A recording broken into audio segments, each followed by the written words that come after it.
everyone, on today's episode of Huber Hype, we're blowing it out of the goddamn airlock! In today's episode, we're talking about Alien Isolation. Even though it came out more than 6 months ago, you may be wondering, why are we talking about this now? How is this even relevant? 2 reasons. When this game came out, I was just crushed under the weight of my own backlog. You know, I had it pre-ordered, I was ready to hop into the Alien franchise, huge fan to begin with, and just, I was so close to finishing whatever game I was on. I think it was The Evil Within at the time. I said, oh, let me just finish this, then I'll move on to Alien. More things come, reviews, life commitments, bills, family issues, life happens, missed it, slid under the radar. Number 2, internal controversy from my esteemed colleagues Brandon Jones, Ian Hink, and Ben Moore. Their negative reception reaction to this game was poison to my psyche and my hype, and I was comfortable just letting the game sit on my shelf for months, but no more. So on today's episode, we are gonna talk about why this game is a masterpiece. Stealth. Now this is predominantly a stealth game. They give you weapons, but you want to avoid combat at all costs. You know, the most recent stealth game I played before Alien Isolation was the Thief reboot, and that game is just abysmal. I mean, you can be crouching next to an enemy right 3 inches away from him, he's standing there, but oh, you're outside of his vision cone, so he doesn't see you. You know what? You know who doesn't have a vision cone? The frickin' alien in Isolation! So when you start the game, when you're choosing the difficulty, the developers recommend that you play on hard, and they say this is the way the game should be played. Now, on this mode, the alien will charge you and destroy you at the sound of a pin drop, which means the entirety of this game, you need to crouch and take it step by step, never breaking stealth, always committed to that vision. You get ammo and guns, but resources are so limited in this game that you are constantly having to think on your feet. You're constantly having to adapt to each situation depending on what items you have or don't have.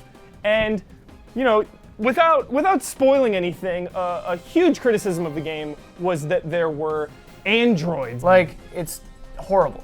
Like, the fact that I'm like dicking around with these androids, there should be no other human beings on this ship. There should be nothing but the alien. The game just devolved into a shooter. Later in the game, your solution to so many problems just becomes, well, I can just shoot it.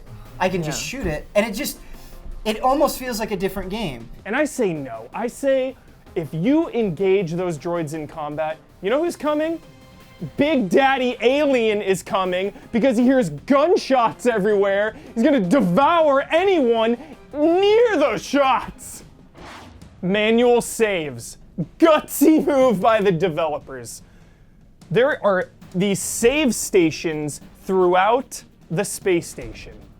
You cannot save at any time. You have to get to these stations to save your progress, which means that it is entirely possible, and it has happened numerous times, where I would lose 20, 30, 40 minutes of game time having to get there.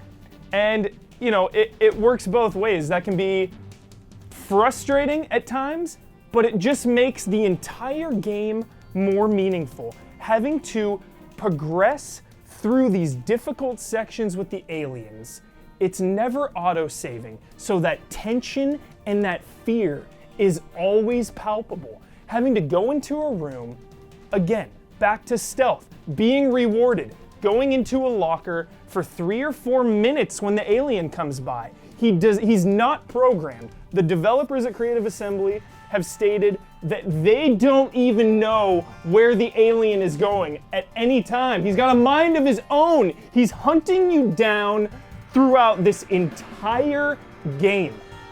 And getting to a save station is a mini victory. Every time you get there, sigh of relief, you made it onto the next section. It's Alien. A lot of people out there are really passionate and feel this ownership of this franchise. You weren't even alive when that movie came out. You're done. I can remember being 8 or 9 years old, and my initiation to this franchise was my dad saying, "Hey son, I want you to watch this." Right, pops in a little VHS cassette. It's already queued up right at the spot.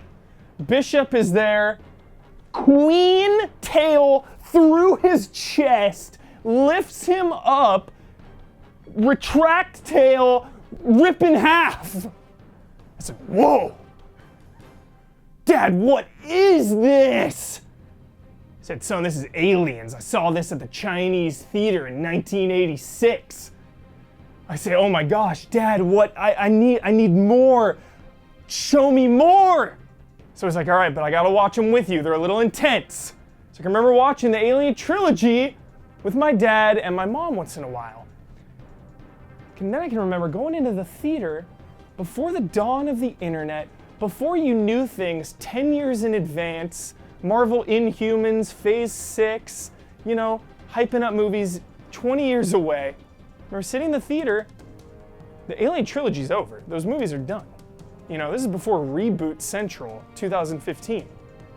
All of a sudden, Alien Resurrection trailer pops on.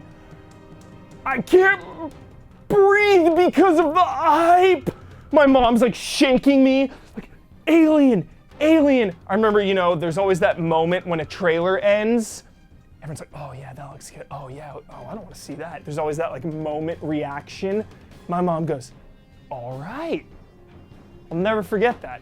So going into this franchise, I'm already in love with it.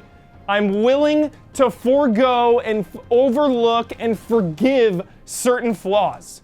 But these expectations can run both ways.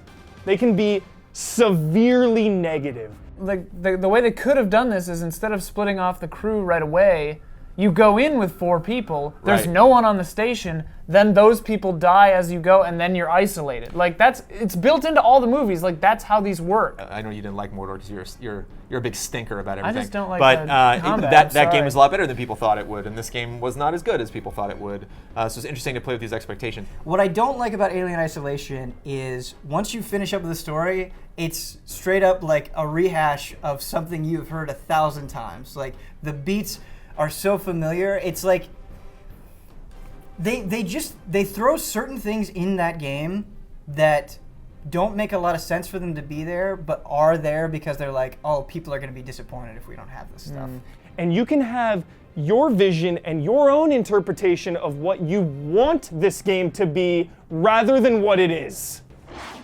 Lastly, imagination. I think Yeah. you were nice to this game, Ben. I don't know if I would give it a nice score. I have played what feels like 3 to 4 hours of the game. I haven't spent a lot of time with that alien who's on the cover, who's in the title. It takes a long time. It takes a long time to get the tracking device. A lot of things about the pacing of this game that I was not anticipating. This game, for the first 3 hours, give or take, nothing happens. Nothing, not a thing. You're walking around, you're immersing yourself in this world. You're putting characters to jobs that they have and their motivations. You're exploring this space that feels so real and it feels like a history. There were so many times when I would walk into a room like an abandoned bar or something that's been like torn to pieces, and I imagine what this space was like 5 years before this event that I'm here now, you know, building that world. Just this environment that is so true to the Alien franchise, just mist coming out of walls and noises of computers and droids walking by, staring you down. Just everything about this game made me a dreamer. It made me think of the past, the present, the future. I was thinking about the movie franchise and where this is fitting in, and I was just going along for the ride. It's very video gamey. Like, I remember when I saw the thing, I remember you, I think, had talked about it, but like the door hacking mechanism, which I think is really cool, I don't think should be there because that's not a realistic, that wouldn't happen. That wouldn't be in this universe. I like the one that's the swing meter from Mario Golf. Yeah. It's like, yeah. okay, no hacking thing would be this. Yeah. Like, I'm like, this is just a video game. Stop They putting keep video adding game shit in it. more mini games Right. as the game goes on. Alien works because the world is so well structured and Absolutely. believable. Absolutely. A video game with all this video gamey bullshit on it doesn't work because it's garbage. It breaks the world. I think that's the thing, is it just sort of felt like you were saying, a video game. Right. Like I don't know. As games have looked better than they've ever looked and technology has made them more realistic, there's this weird expectation to compare games to real life. But I say, this is still a video game. This isn't real life. Use your imagination. And you know what? It's okay to not always be so critical. Let's just take our hat off for a minute and enjoy. Alien Isolation, an indie game with a AAA budget, taking risks. There is no open world to explore, there are no radio towers, there are no talent trees, and you are not leveling up, you are not creating your own journey or story or your own character. You are Amanda Ripley in a story that the Creative Assembly has crafted for your personal enjoyment, and I'm okay with it. Last week we were talking about death, dead franchises. People came out in the comments this week. They were out of control. There were so many passionate calls to franchises that need to come back from the dead. So we're gonna have a ton of comments from the viewers. Let's get started. Settle in. Derek loves Bushido Blade, one of the most enthralling fighting games ever made. Samurai swords, multiple fighting styles for your characters, and the combat synergy was fantastic. Lufei. This one spoke to me, Lufei. You know, I felt the Huber hype within this comment. Hubie. I was 14 years old. I only owned a GameCube. You know, I had a few games like Smash and Sunshine, and the future started to look like a dry, deserted wasteland.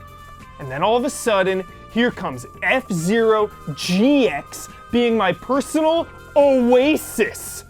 No other racing game today has reached a level of speed and scale. Come on, Nintendo. They put 2 tracks into Mario Kart. They want it as much as we do.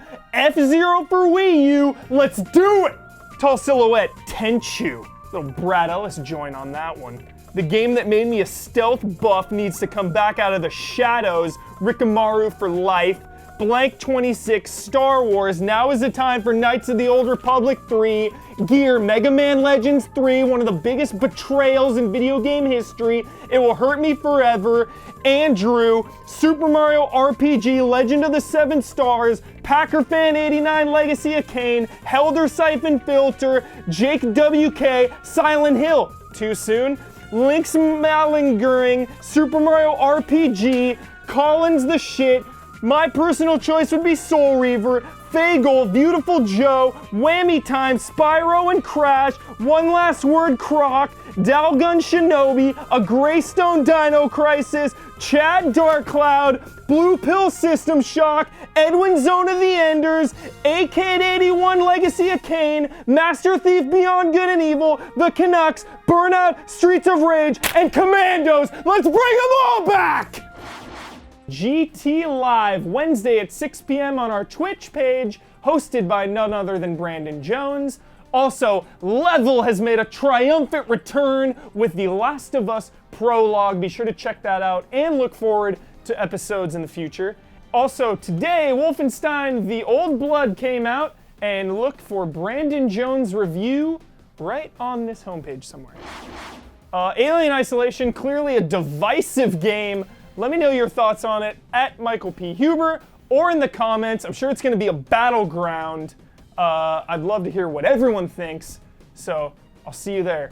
You know, and I really don't know what's worse. You don't see them fucking each other over for a goddamn percentage. Time for Huber's Q!